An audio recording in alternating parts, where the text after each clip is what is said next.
Hey, what's up, man? So I want to go through kind of the logic that I'm putting together for these crude oil trades. So what I've done is I have crude oil loaded up. That's what the CL is up top left.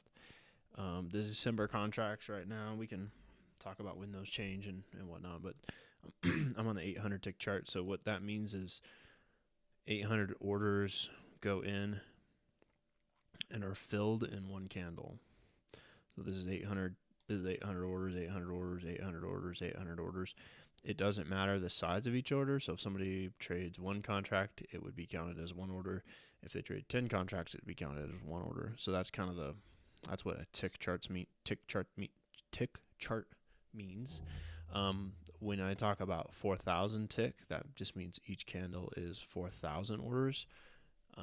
It just zooms out the picture a little bit, and you can really see where the inflection points are. And so I've already done that. I've already gone and looked at the 4,000 tick chart. Now I'm zoomed back in and I put my lines in. So I have a green line here at 59.28. That just represents that inflection point, really clear point of support for whatever reason. It's already happened, so we know it's there. And then we have a point up here that was a very clear point where the market came up. It touched 59.96. or just about that, and then came back down. So those are the 2 points I'm marking up. This is about 6:45 in the morning, was typically when I start and get into the office and start looking at the chart. So this is probably as early as I would ever look at this. So that's why I'm starting there. But you can see if I go back, I'm just clicking my left arrow to go back one bar at a time. So if I came in at this time, if I was in at 4 in the morning and I saw that we had an inflection point here where this 59.87 is, that's actually the closing price. That's why there's a blue line there. But this is a pretty clear inflection point. So, and also this would be a pretty clear inflection point, which actually is the same as that for 59.96. So if I came in and I would watch the market, and we would potentially get a trap above that. So we have the trap above 59.87. Now all we're doing is waiting here at the bottom for the stochastics to get over 95. I don't know if it ever does. I didn't look at this one.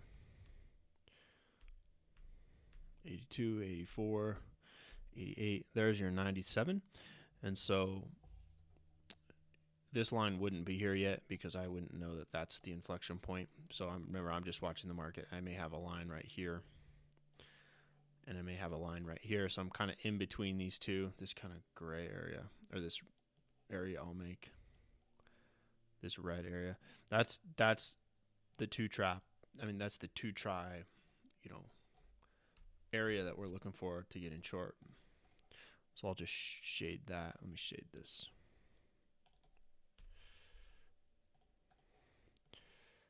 Make this aqua. Sorry. It's really helpful to keep your lines and charts updated. But so I've shaded this kind of red area. So anywhere when the price gets into that red area, we would see a 1. Mark that up. We see a 1 there. And then once it goes above that 1, we would see a 2. So this would be identified as 2. So looking at the checklist, we have a 2 try, and we're looking for that trap above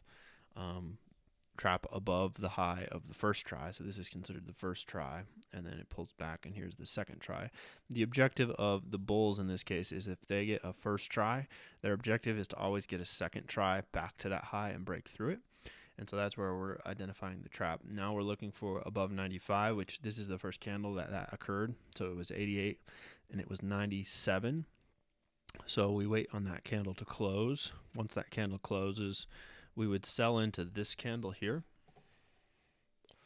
So pretending that we actually took this trade, say we get a fair price or we enter the trade right away.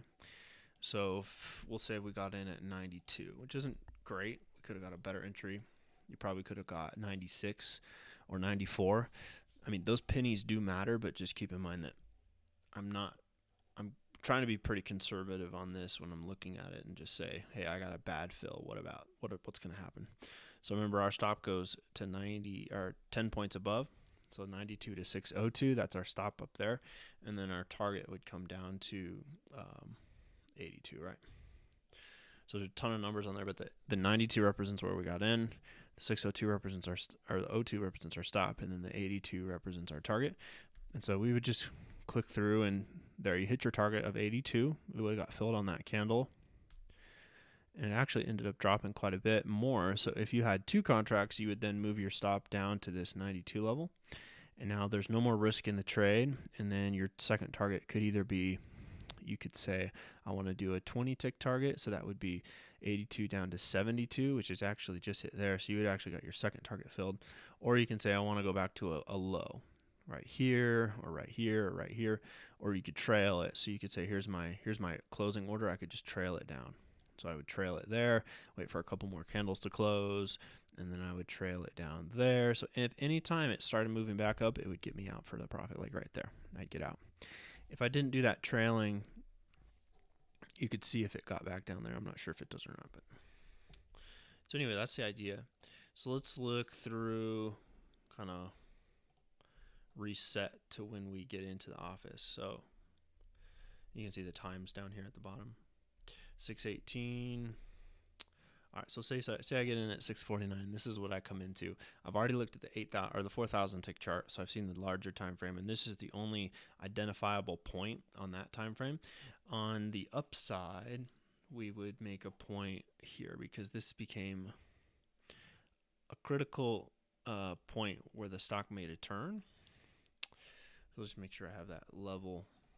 So I'm going to make that red because now it becomes resistance at that point. And so now I'm just kind of, ticking along here, making sure I'm watching for 1 tries and 2 tries. So where my objectives are nowhere here in the middle. We don't have any edge on our side right here in the middle of these 2 ranges. We want to wait till it either goes down here and gets below, or up here and gets above, and try to take it back short. So it's, as you can see, 7 o'clock. I would just be watching. It's a lot of sitting on your hands, making sure you're looking for the right moves. So that can be kind of a tricky thing there. You see how the statistics got above that 95 level. That's where the point of inflection really comes into play, where you want to make sure that you've clearly defined that level where you're going to see, if I'm a buyer, my objective is to get back up to that level. If I'm a seller, my objective is to sell above that level, because that gives me a lot of room to go all the way back down. So watching it, we had the 95 stochastics there, but we're not at a level. So that's where that checklist comes in. There's no trade there. The stop keeps moving higher. Again, we get another signal, 96, but it's not at that critical level that I want to see it at. So there's no sell yet. And if you took a trade there, you would have got stopped out, and I'll show you here in a minute. Okay, so now we're in an area where we would entertain starting to short the stock because it's now trapped high above that previous swing area right here.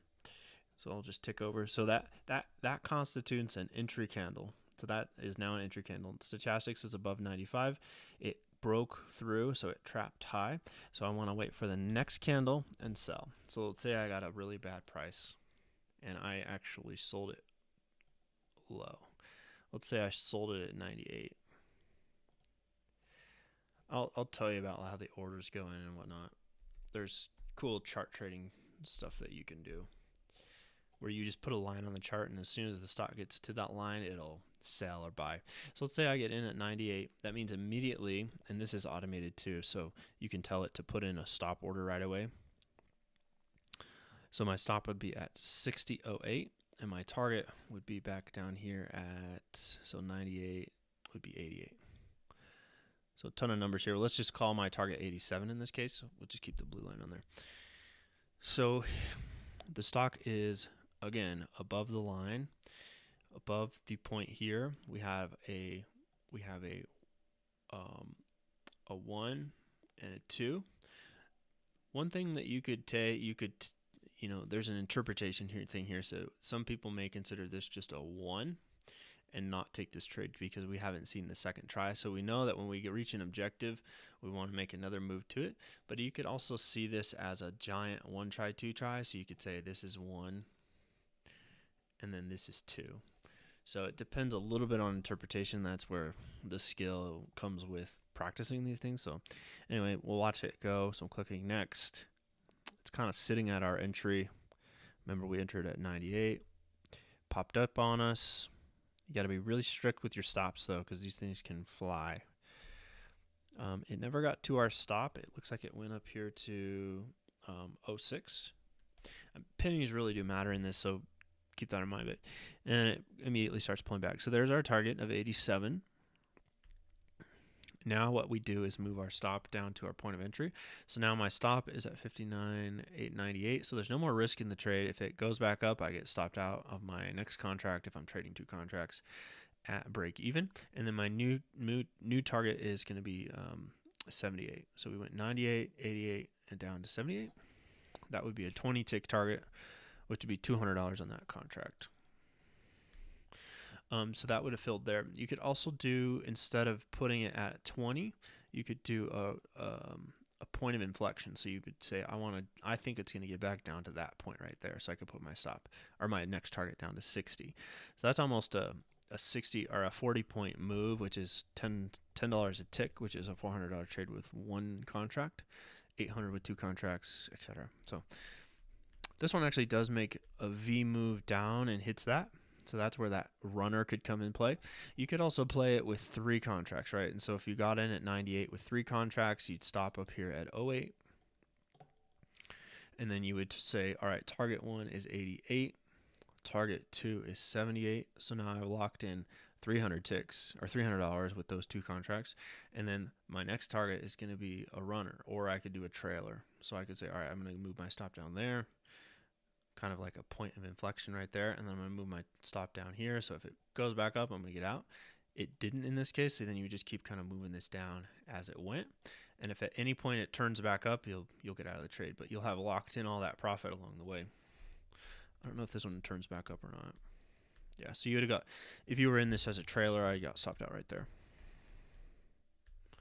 Cool. So book it. That's our trade for that one. And then there's another one that we can look at here. Friday was a really good trade. When you get this 2-sided kind of back and forth ebb and flow, it makes a good market to trade in. So another thing that you can do if you're really aggressive, and this is kind of more advanced, I would think, but don't really know how I'd use this yet. It's the same concept though, and you would consider, let's make that flat. You'd consider this you'd consider this now your point of inflection, right? So there's my point of inflection, and I'm going to use the same thing. And you could also look back this way too. Did this go any lower? No, it actually went a little higher, so we wouldn't use that.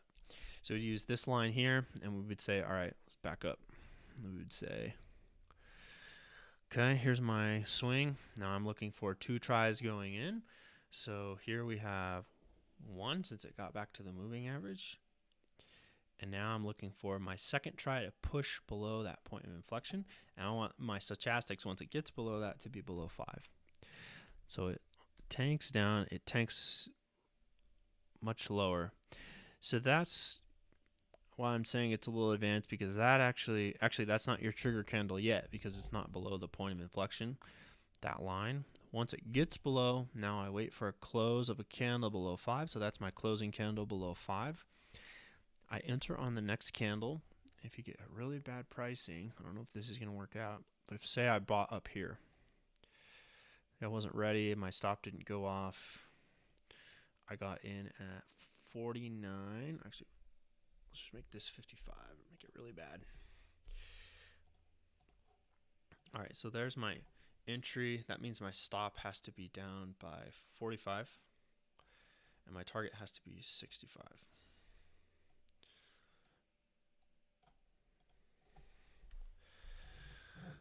So stop is still good, kind of ebbs and flows. You get your target, and then immediately you move your stop up. If you were trading 2 contracts, you move your stop up to the point of entry at 55. Now that's how you capture a runner. If this becomes the point of inflection and then it goes way back up to like 62, 63, that's how you can start your runner out. But then you want to lock in those gains, and you'll get stopped out right there. Because remember, this is probably going to be a larger 1 try, 2 try. So now in the larger time frame, here's try 1, and we'll kind of watch this as we go. This is the one down here is the trade I took on Friday, so I know what's coming.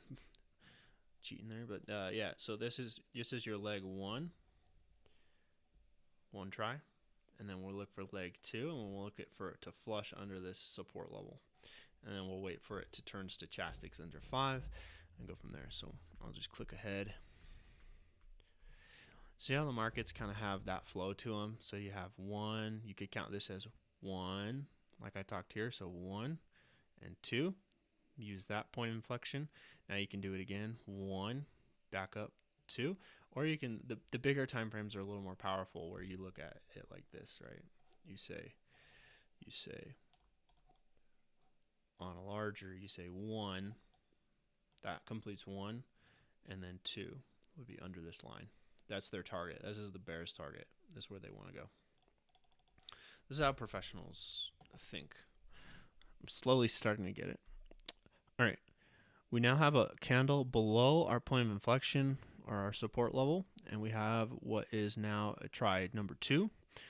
So actually, I'm sorry, I'm drawing these on the wrong side. On the low side, you want to do this. So on the bottom, you have 1, and then to qualify as 2, it breaks below that level of 1. Now it's number 2.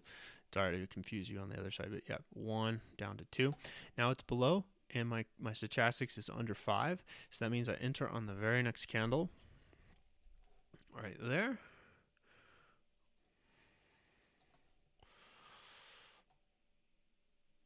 Let's just say I got in at the 28 level, which is actually would be really good pricing. More like you're probably going to get into like 33.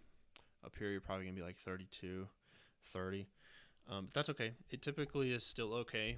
You always have to be really strict on your stops, is what I'm finding, because it can just tank against you, and that's, like, I don't know, super demoralizing when you have something that actually works out, like in the long run, but it ticks you out by a tick or two. But that protects you against those the big moves, right? So my stop would be at 18, my target at 38. So kind of a small little window there compared to the entire move that the market made, right? So if I had 2 contracts, that would be my target for 1 contract, and then my stop loss for 2. So you'd put a stop loss of 2 contracts. So if it goes down, that's $200 if you're trading with 2 contracts. If you're trading with 1 contract, it's minus $100 if it hits your stop, and then plus $100 if it hits your target. So that would be my buy. It hits it really quick. That's what I like about these. It usually is like a knee-jerk reaction when it gets trapped under that. Because remember, sellers, those that don't know what they're doing, the new people in the market, they're like, oh, I see a level here. If it breaks that, I'm going to sell. That means it's super weak. But then they get caught. They put their stop above this candle, and they get caught. And so what actually is, shooting the price up is actually the people that are getting out rather than people actually buying it. So if I'm short and have to buy it back, that action causes the market to move higher. So it hits our target pretty readily. If we had a runner, or if we had 2 contracts, there's 2 different things you can do. So 2 contracts means I want to have a target at 48, which actually would have maybe got you filled there. You see how it went right up to 48. You may or may not have got filled. But if I want my target at 48, I got to make sure I put my stop back down here at 28. So keep that in mind. I actually don't remember. I think I got stopped out. Yeah, because I got a bad entry. I got I think it was like 31 when I bought in. So I got my first target really easily, all the way up to 41. Because it went all the way up to 47, 48. So my first target was fine. But my second target, or my second contract in simulation, would have gotten, I think I got stopped out there. But this was actually the point of change. This is where the market turned. So that's where you could define that, it's like, I think this is the bottom. If you had 3 contracts, you would definitely want to put one up here somewhere, all the way up to 60. So that's a 60 tick move. $600 on 1 contract, $1,200 on 2 contracts. That's where that comes into play, but I think that's kind of a little bit more advanced as far as account size. And, I think for a long time we'll be trading with 1 contract, hitting that 10 tick target, stopping out at the 10 tick. So you're only going plus 100, minus 100 to get used to the orders and stuff, and then building it up from there. course, you're going to get some losers. So you just want to, over time, when we use this strategy, we just want to, document it, make sure it's actually working more than 50% of the time. As long as it works more than 50% of the time, you make money, and you slowly build from there. And then you add that second contract in, and you have to be prepared for that $200 loss every time you hit that stop. But you add that second target or the second contract in, and then you'd add that third contract in up to 5 or 6. Once you get to 6, I think you'd probably end up doubling everything. So 2 contracts out on your first target, 2 contracts out on your second target, and then 2 contracts on your runner. If you were trading this with six contracts, I would have taken 2 off here, so that would have been $200, and then I would have taken 2 off if I got the fill at the very tip here. So that's actually 2 contracts times 20, so that's $400. So you're in $600 on the trade. And then if you're able to hold on to that runner, I would have probably gotten stopped out. If you got super good pricing and you were down here at like 27 or something, you would have held on. That's probably pretty rare though. But you could have hold on, up here another 2 contracts up 40 or 50 ticks. So a couple grand, going into that. And it just takes one of these. At that point, it just takes one of those a day. So keep that in mind when you're trading the 1 contract and you're getting 10 ticks. And you're mentally like, well, this isn't sustainable. I'm hitting 60% of the time right, and I'm making, $200 a week. Well, just think to start scaling it, right? And as you scale it and you get better and you continue to honor the rules, and you can weather through the times where this doesn't work 3 or 4 times in a row and you're down 400, but then it works 5 or 6 times in a row. I think that's kind of the psychology and mentality behind it. And how it works out. But those are working really well as far as how that works out. So I hope that makes sense. I'll wrap it up here, and let me know if you have any questions.